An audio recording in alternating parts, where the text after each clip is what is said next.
ನಮಸ್ಕಾರ ಸ್ನೇಹಿತರೆ. ಚೆನ್ನೈ ವಿರುದ್ಧದ ಮಾಡು ಇಲ್ಲವೇ ಮಡಿ ಪಂದ್ಯಕ್ಕಾಗಿ ತನ್ನ ಬಲಿಷ್ಠ ಪ್ಲೇಯಿಂಗ್ 11 ಅನ್ನು ಪ್ರಕಟಿಸಿತು ಆರ್ಸಿಬಿ. ತಂಡದಿಂದ ಹೊರಬಿದ್ದನು ಸ್ಟಾರ್ ಆಟಗಾರ. ಹಾಗಾದರೆ ಸುದ್ದಿಯ ಸಂಪೂರ್ಣ ಮಾಹಿತಿ ಏನು?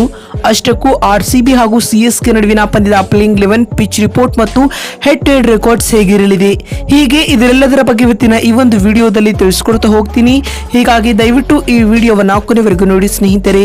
ಆದರೆ ಅದಕ್ಕಿಂತಲೂ ಮುನ್ನ ನೀವು ಕೂಡ ಆರ್ಸಿಬಿ ತಂಡದ ಅಪ್ಪಟ ಅಭಿಮಾನಿಗಳಾಗಿ ಈ ವಿಡಿಯೋವನ್ನು ನೋಡುತ್ತಿದ್ದರೆ ತಪ್ಪದೆ ಈ ಕೂಡಲೇ ಈ ವಿಡಿಯೋಗೊಂದು ಲೈಕ್ ಮಾಡಿ. ಹೌದು ಸ್ನೇಹಿತರೆ, IPL ಸೀಸನ್ 17ನೆಯ 68ನೇ ಪಂದ್ಯದಲ್ಲಿ ರಾಯಲ್ ಚಾಲೆಂಜರ್ಸ್ ಬೆಂಗಳೂರು ಮತ್ತು ಚೆನ್ನೈ ಸೂಪರ್ ಕಿಂಗ್ಸ್ ತಂಡಗಳು ಮುಖಾಮುಖಿಯಾಗಲಿವೆ. ಮೇ 18ರಂದು ನಡೆಯಲಿರುವ ಈ ಪಂದ್ಯವು ಉಭಯ ತಂಡಗಳ ಪಾಲಿಗೂ ನಿರ್ಣಾಯಕ. ಏಕೆಂದರೆ ಈ ಪಂದ್ಯದಲ್ಲಿ ಗೆಲ್ಲುವ ತಂಡ ಪ್ಲೇ ಆಫ್ ರೇಸ್ನಲ್ಲಿ ಉಳಿಯಲಿದೆ. ಹಾಗೆ ಅಂಕಪಟ್ಟಿಯಲ್ಲಿ ಟಾಪ್ 4ನಲ್ಲಿ ಕಾಣಿಸಿಕೊಳ್ಳುವ ಮೂಲಕ ಪ್ಲೇ ಆಫ್ ಹಂತಕ್ಕೇರಲು ಅವಕಾಶವನ್ನ ಪಡೆಯಲಿದೆ. ಹೀಗಾಗಿ ಆರ್ಸಿಬಿ ಹಾಗೂ ಸಿಎಸ್ಕೆ ತಂಡಗಳಿಗೆ ಮುಂದಿನ ಪಂದ್ಯ ನಿರ್ಣಾಯಕ ಪಂದ್ಯವಾಗಿರಲಿದೆ ಸ್ನೇಹಿತರೆ.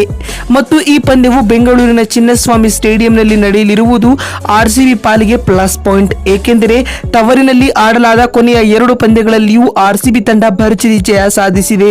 ಹೀಗಾಗಿ ಸಿಎಸ್ಕೆ ವಿರುದ್ಧವೂ ಕೂಡ ರಾಯಲ್ ಚಾಲೆಂಜರ್ಸ್ ಬೆಂಗಳೂರು ತಂಡವು ಅಮೋಘ ಗೆಲುವು ಸಾಧಿಸುವ ವಿಶ್ವಾಸದಲ್ಲಿದೆ. ಇನ್ನು ಸಿಎಸ್ಕೆ ಹಾಗೂ ಆರ್ಸಿಬಿ ತಂಡಗಳು ಇದುವರೆಗೂ 32 ಪಂದ್ಯಗಳಲ್ಲಿ ಮುಖಾಮುಖಿಯಾಗಿವೆ.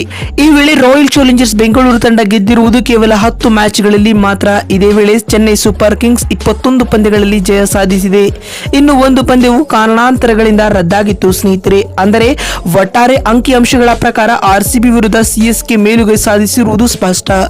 ಇದ್ಯಾಗೂ ಕಳೆದ 5 ಪಂದ್ಯಗಳಲ್ಲಿ ಸತತ ಗೆಲುವು ಸಾಧಿಸಿರುವ ಆರ್ಸಿಬಿ ತಂಡವು ಹೊಸ ಹುಮ್ಮಸ್ಸಿನಲ್ಲಿದೆ. ಹೀಗಾಗಿ ಚಿನ್ನಸ್ವಾಮಿ ಸ್ಟೇಡಿಯಂನಲ್ಲಿ ಉಭಯ ತಂಡಗಳಿಂದ ಭರ್ಜರಿ ಪೈಪೋಟಿಯನ್ನೇ ನಿರೀಕ್ಷಿಸಬಹುದು. ಅಲ್ಲದೆ ಚಿನ್ನಸ್ವಾಮಿ ಅಂಗಳದಲ್ಲಿ ರೆಡ್ ಸಾಯಿಲ್ ಇರುವ ಕಾರಣ ರನ್ಗಳ ಹೊಳೆಯೇ ಹರಿಯಲಿದೆ. ಹೀಗಾಗಿ ಟಾಸ್ ಗೆದ್ದ ತಂಡದ ನಾಯಕ ಇಲ್ಲಿ ಮೊದಲು ಬೌಲಿಂಗ್ ಮಾಡುವ ಆಯ್ಕೆಯನ್ನ ಆಯ್ದುಕೊಳ್ಳಲಿದ್ದಾರೆ. ಏಕೆಂದರೆ ಚೇಸಿಂಗ್ ತಂಡಕ್ಕೆ ಇದು ನೆರವಾಗಲಿದೆ. ಅಲ್ಲದೆ ಡ್ಯೂ ಫ್ಯಾಕ್ಟರ್ ಕೂಡ ಇರುವ ಕಾರಣ ಚೇಸಿಂಗ್ ತಂಡಕ್ಕೆ ಇದು ಅನುಕೂಲವಾಗಿರಲಿದೆ ಅಂತಾನೆ ಹೇಳಬಹುದು.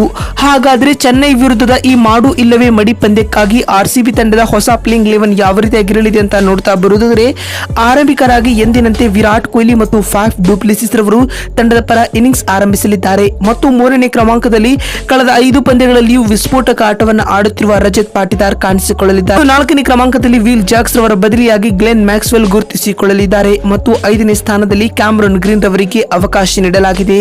ಮತ್ತು 6ನೇ ಸ್ಥಾನದಲ್ಲಿ ವಿಕೆಟ್ ಕೀಪರ್ ಕಮ್ ಬ್ಯಾಟ್ಸ್ಮನ್ ಆಗಿ ದಿನೇಶ್ ಕಾರ್ತಿಕ್ ಬರುವ ಸಾಧ್ಯತೆ ಜಾಸ್ತಿಯಾಗಿದೆ. ಇನ್ನು 7ನೇ ಸ್ಥಾನದಲ್ಲಿ ಲಕ್ಕಿ ಮ್ಯಾನ್ ಎಂದೇ ಗುರುತಿಸಿಕೊಂಡಿರುವ ಸ್ವಪ್ನಿಲ್ ಸಿಂಗ್ ಆಡಲಿದ್ದಾರೆ. ಇನ್ನು 8ನೇ ಕ್ರಮಾಂಕದಲ್ಲಿ ಸ್ಪಿನ್ನರ್ ಆಗಿ ಕರಣ್ ಶರ್ಮಾ ರವರಿಗೆ ಆರ್ಸಿಬಿ ತಂಡದ ಪ್ಲೇಯಿಂಗ್ 11 ನಲ್ಲಿ ಅವಕಾಶ ನೀಡಲಾಗಿದೆ.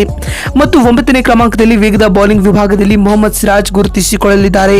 ಅಂದಹಾಗೆ 10ನೇ ಕ್ರಮಾಂಕದಲ್ಲಿ ಲಾಕಿ ಫರ್ಗ್ಯೂಸನ್ ಆಡಲಿದ್ದಾರೆ. ಇನ್ನು 11ನೇ ಹಾಗೂ ಅಂತಿಮ ಕ್ರಮಾಂಕದಲ್ಲಿ ಯಶ್ ದಯಾಲ್ ಕಾಣಿಸಿಕೊಳ್ಳಲಿದ್ದಾರೆ ಸ್ನೇಹಿತರೆ.